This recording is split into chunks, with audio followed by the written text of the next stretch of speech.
Bonjour à toutes et à tous et ravi de vous retrouver.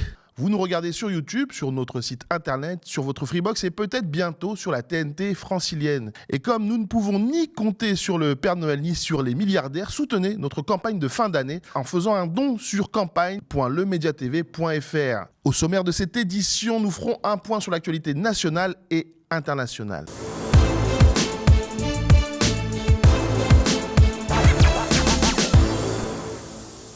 Après l'échec de l'adoption du projet de loi de finances, le Premier ministre mène des consultations avec les responsables politiques de droite et de gauche, une sorte de séance de rattrapage car, concrètement, députés et sénateurs n'ont pas réussi à se mettre d'accord sur un texte commun. Résultat, le gouvernement agite désormais la menace d'une loi spéciale et à nouveau celle du 49.3. Alors prenons un instant. Une loi spéciale, ce n'est pas le chaos ni l'effondrement de l'État. Pour ceux qui ne savent pas, c'est un mécanisme prévu par la Constitution pour permettre à l'État de continuer à fonctionner en reconduisant temporairement le budget précédent. Les fonctionnaires sont payés, les services publics tournent. Le procédé de la loi spéciale a déjà été utilisé en décembre 2024 après la chute du gouvernement Barnier. Elle avait été adoptée à l'unanimité des groupes politiques au nom de la stabilité. Mais depuis plusieurs jours, le gouvernement dramatise. On parle de paralysie, de blocage, de danger pour le pays.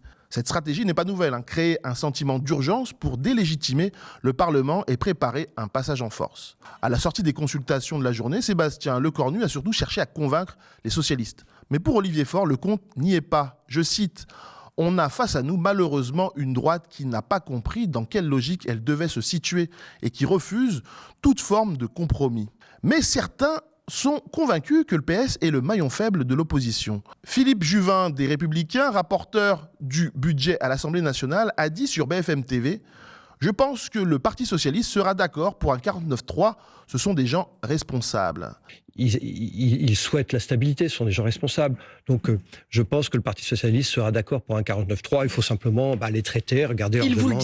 Ils vous le disent, mais ils osent pas le dire. Oui, bien sûr. Mais ils ne peuvent pas assumer cette position publiquement. La plupart le disent, il faut que je sois honnête. Certains ne me l'ont jamais dit, en particulier Olivier Faure, le patron du groupe. Olivier Faure ne vous a jamais dit, en privé comme en public, jamais. Mais OK pour le 49.3. Jamais. Mais d'autres qui ont un rôle important au Parti socialiste, en particulier dans la construction du budget. Vous pensez à Boris Vallaud ? Bien sûr.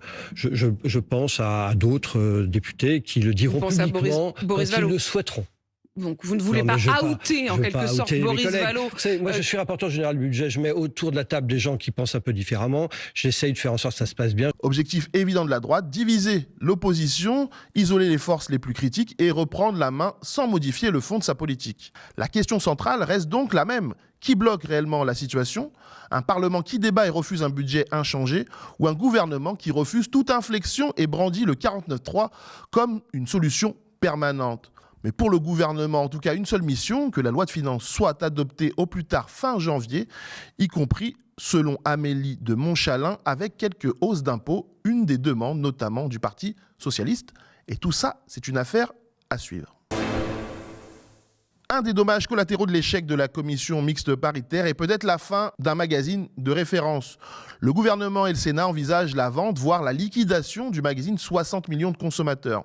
Pour bien comprendre, le magazine est édité par l'Institut national de la consommation, l'INC. Or, en raison de ses mauvais résultats financiers, le Sénat a acté la dissolution de l'INC. Si cet institut disparaît, le magazine qui bénéficie pour l'instant des financements étatiques pourrait tomber entre les mains d'un actionnaire privé ou tout simplement disparaître. Un média public, sans publicité, reconnu pour ses enquêtes indépendantes et son rôle de protection des consommateurs. Pour l'économiste spécialiste des médias Julia Cagé, dans un entretien que l'on peut retrouver sur le site du Média Reporter, cette décision du Sénat est une pure aberration. Elle poursuit, cela fait des décennies que ce média fait un travail utile pour l'intérêt général, mener des enquêtes, mettre à jour des scandales sanitaires, permettre de les résoudre. Cela nous apporte énormément chaque jour à toutes et à tous. 60 millions de consommateurs, c'est un coût très faible pour l'État, mais une utilité sociale énorme. Ce que révèle cette décision, c'est une tendance de fond. On supprime ce qui dérange, on affaiblit les contre-pouvoirs, on réduit les espaces de critique, tout en parlant de rigueur et de responsabilité.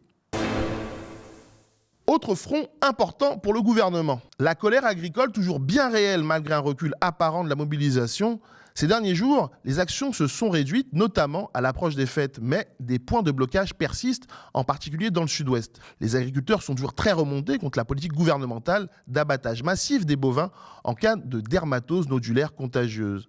Des actions ont lieu malgré les appels du gouvernement à une trêve de Noël. La circulation était encore entravée ce lundi matin sur l'A63 près de Bordeaux, sur l'A64 entre Toulouse et Bayonne ou encore sur l'A75 en Lozère dans l'Aveyron, selon Bison Futé. Aujourd'hui, une cellule de dialogue entre scientifiques et représentants agricoles d'Occitanie s'est tenue autour de l'évolution du protocole de gestion de la crise de DNC. Le Premier ministre Sébastien Lecornu, lui, a assuré qu'environ 50% du cheptel ariégeois était désormais vacciné contre la dermatose, 70% dans l'Aude et 100% dans les Pyrénées-Orientales. 3 départements ayant recensé des cas et par conséquent prioritaires pour la vaccination. Selon les chiffres du Premier ministre, à peine une vache sur 5 a été vaccinée sur les 10 départements concernés dans le sud-ouest. Sur le terrain, en tout cas, beaucoup d'agriculteurs estiment que les réponses structurelles ne sont toujours pas là. Ouvrons maintenant la page de l'actualité internationale. Le blocus naval autour du Venezuela s'intensifie. Après avoir saisi 2 navires qui transportaient supposément du pétrole vénézuélien, les États-Unis ont pris pour cible dimanche un nouveau navire. Identifié comme le pétrolier Bella 1 et sous sanctions américaines depuis 2024, ce dernier était en route pour le Venezuela et ne transportait pas de cargaison. Pour autant, samedi dernier, les gardes-côtes américains ont intercepté le pétrolier Centuries, chargé de 1,8 million de barils de brut destinés à la Chine. Ces interventions surviennent alors que le président Donald Trump a affirmé que le Venezuela se sert de son pétrole pour financer, je cite, le narcoterrorisme, la traite des êtres humains, les meurtres et les enlèvements. Le gouvernement vénézuélien dément de son côté toute implication dans le trafic de drogue et assure que Washington cherche à renverser le président Nicolás Maduro pour s'emparer des réserves pétrolières du pays. À noter que depuis le début des opérations, au moins 104 personnes ont été tuées dans des frappes, et ce, sans que le gouvernement américain ait jamais fourni la moindre preuve que les navires visés étaient effectivement impliqués dans un quelconque trafic. Parallèlement à ces interventions, Donald Trump n'a pas exclu la possibilité d'une intervention terrestre au Venezuela. 2 mois après le supposé cessez-le-feu entre l'armée israélienne et le Hamas, la population de Gaza n'a toujours pas retrouvé la paix. Si les frappes israéliennes se font de plus en plus rares, bien que tout aussi mortelles, les intempéries d'hiver ont pris le relais des catastrophes humanitaires. 18 personnes ont déjà perdu la vie dans les pluies diluviennes et vents violents liés à des épisodes de tempête. Le chef de l'UNRWA, Philippe Lazzarini, expliquait la semaine dernière sur X que, je cite, « des habitants de la bande de Gaza meurent de froid dans un contexte de dépression lié à la tempête Byron. Et si de fortes pluies sont habituelles en automne ou en hiver dans la région, le génocide et le déplacement des populations a bel et bien aggravé la situation. » Selon l'ONU, sur une population de 2 millions d'habitants, 1,3 ont besoin d'un hébergement d'urgence et elle alerte sur les risques croissants d'hypothermie. L'autre danger, ce sont les bâtiments fragilisés par les bombardements. Dans une vidéo Instagram de Noah Al-Shagnobi, un secouriste présent sur place, un bâtiment s'est déjà effondré sur une tente qui abritait des Palestiniens réfugiés et a fait 2 morts sur le coup. Pendant ce temps, Israël interdit toujours l'entrée de nouvelles tentes et de logements comme des mobil-homes, pourtant disponibles à quelques kilomètres dans des camions d'aide humanitaire. En Russie maintenant, Fanil Sarvarov, membre de l'état-major russe, a été tué ce lundi 22 décembre dans l'explosion d'une voiture. Un engin explosif aurait blessé mortellement le lieutenant-général. Ce dernier était à la tête du département de la formation opérationnelle au sein de l'état-major qui opérait sur le terrain ukrainien depuis 2022. Le comité d'enquête de la Fédération de Russie dit étudier la piste des services spéciaux ukrainiens et ajoute ouvrir une enquête pour meurtre et trafic d'explosifs. Les autorités ukrainiennes, elles, n'ont fait pour l'instant aucun commentaire. Cet assassinat marque la suite d'une série de tragiques pertes pour les forces armées russes.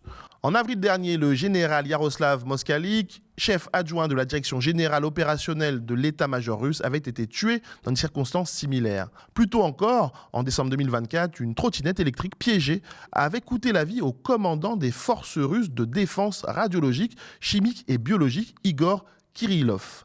La mort de Manil Sarvarov intervient en pleine séquence diplomatique alors que des négociateurs russes et ukrainiens ont rencontré séparément les émissaires américains ces 3 derniers jours. C'est la fin de ce flash et merci de l'avoir suivi. Et sachez que nous lançons notre grande campagne de dons 2025 et comme chaque année, on ne peut ni compter sur le Père Noël ni sur aucun milliardaire. On ne peut compter que sur vous avec un objectif clair, franchir et dépasser le palier des 150 000 €. Un palier qui nous permettrait non seulement de clôturer l'année sereinement, mais aussi d'aborder 2026 avec la force et la confiance nécessaires pour continuer le combat, celui d'aller sur la TNT francilienne ou nationale. Très belle soirée sur le média.